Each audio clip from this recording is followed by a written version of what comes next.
যদি সরকারিভাবে কাফের ঘোষণা করতে বিলম্ব করা হয় তো অতীতের ইতিহাস থেকে বলা যায় কেমনিভাবে রক্ত দেওয়া ছাড়া মুসাইলামতুল কাজ্জাবের খতম করা যায়নি।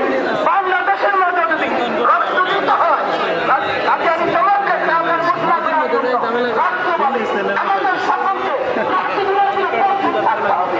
আমরা সবাই একদম সকলকে সম্পৃক্ত হয়ে নবী পাক শাফাত হাসিল করার তৌফিক দান করুন। আসসালামু আলাইকুম ওয়া রাহমাতুল্লাহ।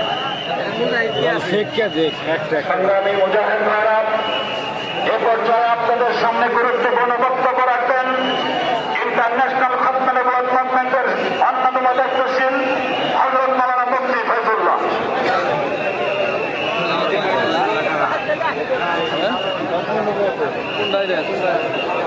আসসালামু আলাইকুম ওয়া রাহমাতুল্লাহি ওয়া বারাকাতুহু।